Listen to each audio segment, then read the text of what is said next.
Om Swastiastu. Assalamualaikum warahmatullahi wabarakatuh. Shalom, namo buddhaya, salam sejahtera untuk kita semua. Salam harmoni. Ada pepatah mengatakan tak kenal maka tak sayang. Maka perkenalkan, nama saya Nikada Juli Purnawati dengan NIM 21120111029. Di sini saya akan memaparkan materi tentang paragraf. Baik, langsung saja ke pengertian dari paragraf. Paragraf atau yang biasa dikenal dengan alinea adalah rangkaian kalimat yang saling terhubung dan membentuk suatu kesatuan pokok pembahasan. Dalam paragraf umumnya terdiri dari beberapa kalimat.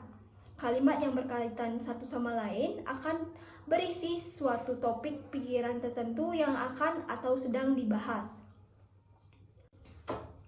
Adapun syarat-syarat paragraf. Sebuah paragraf harus memenuhi syarat-syarat terbentuknya paragraf. Terdapat 3 syarat yang harus dipenuhi oleh suatu paragraf, antara lain yang pertama, kesatuan. Suatu paragraf harus berisikan satu tema saja atau biasa disebut dengan satu gagasan utama. Kedua, koherensi. Koherensi merupakan kekompakan hubungan antara suatu kalimat dengan kalimat lainnya yang membentuk paragraf tersebut. Ketiga, kelengkapan atau kecukupan pengembangan paragraf. Suatu paragraf bisa dikatakan lengkap apabila berisi kalimat-kalimat penjelas yang cukup untuk menunjang ke jalannya kalimat topik atau kalimat utama. Adapun jenis-jenis paragraf. Yang pertama, jenis paragraf berdasarkan sifat dan tujuannya.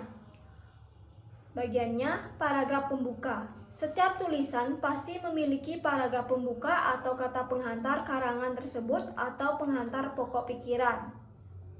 Sifat dari paragraf pembuka adalah harus menarik minat dan perhatian pembaca, serta sanggup menghantarkan pembaca kepada apa yang sedang diuraikan. Paragraf yang pendek jauh lebih baik karena paragraf-paragraf yang panjang hanya akan menimbulkan kebosanan pembaca. Kemudian paragraf penghubung.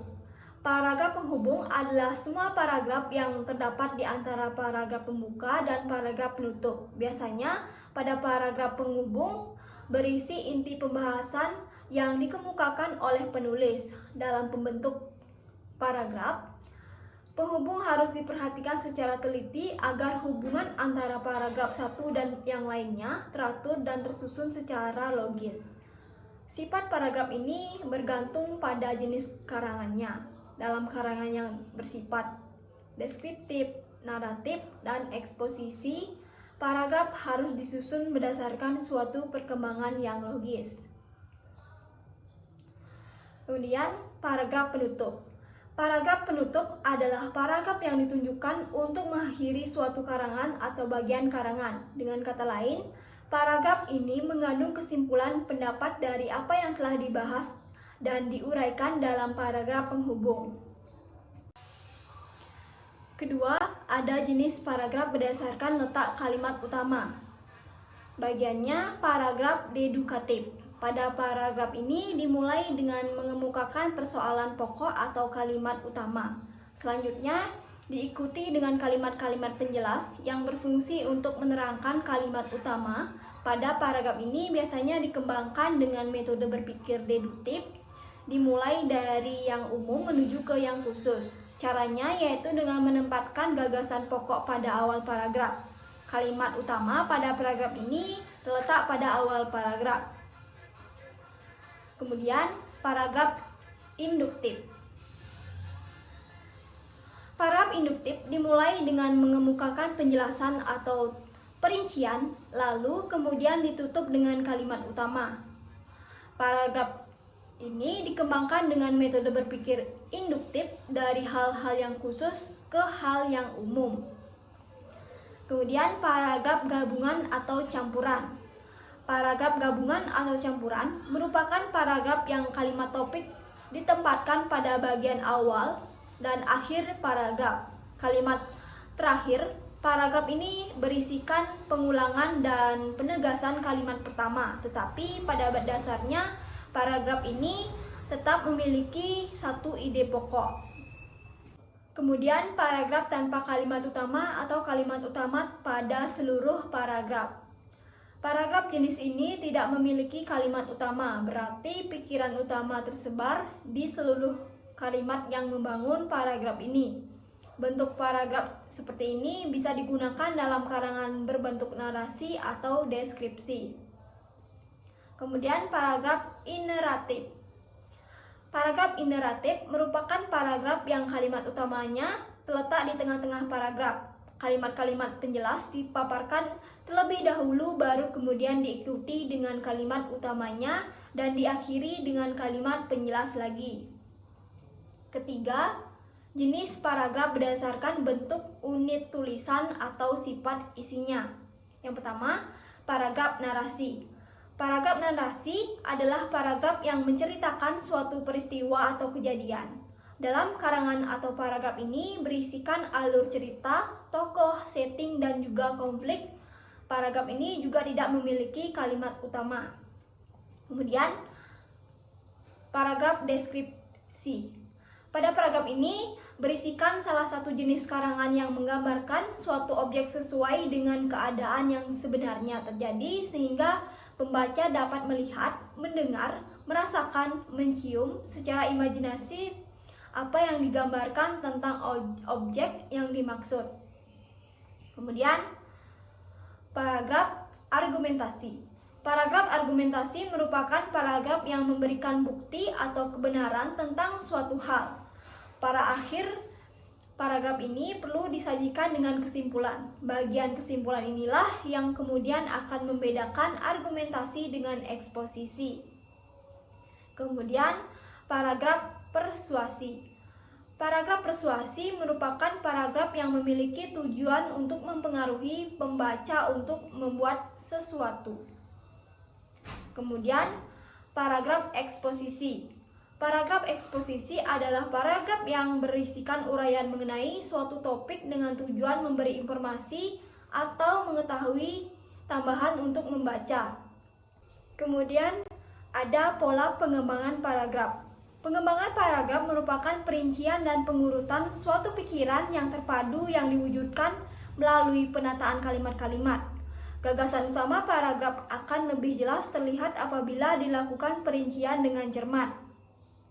Perincian tersebut bisa dilakukan dengan berbagai macam pola pengembangan. Macam-macam pola pengembangan antara lain: pola runtutan ruang dan waktu. Pola ini menggambarkan suatu ruangan dari kiri ke kanan, dari timur ke barat, dari bawah ke atas, dari depan ke belakang. Uraian mengenai kepadatan penduduk suatu daerah dapat dikemukakan dengan lantaran geografi atau dari barat ke timur atau dari utara ke selatan.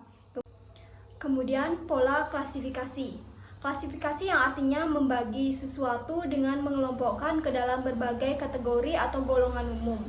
Pengelompokan ini bekerja ke dua arah atau berlawanan. Pertama, mempersatukan satuan-satuan ke dalam satuan kelompok. Kedua, memindahkan satuan-satuan dari kelompok lain. Kemudian, ada pola susunan sebab akibat.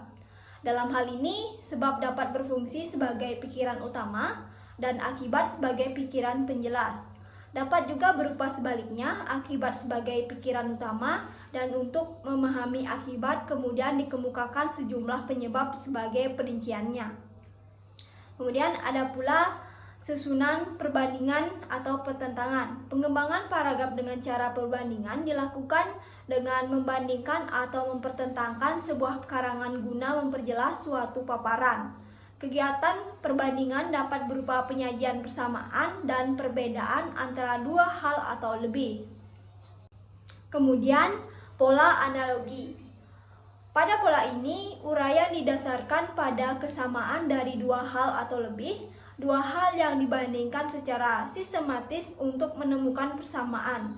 Hal yang dibandingkan dapat berasal dari tingkatan yang sama atau kategori yang sama maupun dari tingkatan yang kategori yang berbeda. Kemudian ada pola susunan ibarat.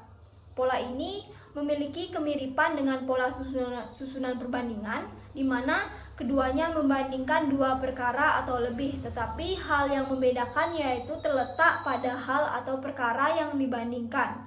Pada pola perbandingan yang dibangkan, adalah dua hal yang serupa untuk melihat persamaan dan perbedaan, tetapi dalam pola ini perbandingan dua hal yang berbeda tetapi memiliki keserupaan. Kemudian ada pola definisi luas. Pola ini biasanya menguraikan suatu gagasan yang abstrak atau istilahnya yang menimbulkan kontroversi atau kurang dimengerti sehingga membutuhkan penjelasan yang lebih dalam untuk menggambarkan istilah tersebut. Kemudian ada pola contoh atau ilustrasi. Pola ini merupakan sebuah gagasan bisa menjadi jelas jika diperkuat dengan beberapa contoh atau ilustrasi. Gagasan yang bersifat terlalu umum biasanya sulit dipahami. Agar memudahkan pembaca dan memperjelas suatu uraian dibutuhkan ilustrasi-ilustrasi yang konkret. Kemudian ada pola klimaks dan anti klimaks. Pola paragraf klimaks ini dilakukan dengan menampilkan gagasan utama dari persoalan yang kedudukannya paling rendah, lalu kemudian perlahan akan menuju gagasan yang kedudukannya lebih tinggi. Sementara itu, pengembangan anti klimaks adalah sebaliknya, yaitu dengan memulai dari suatu yang gagasan dan tema dianggap paling tinggi kedudukannya dan kemudian perlahan menurun melalui gagasan lebih rendah hingga yang paling rendah. Sekian materi yang dapat saya sampaikan tentang paragraf. Untuk itu saya mohon izin. Terima kasih.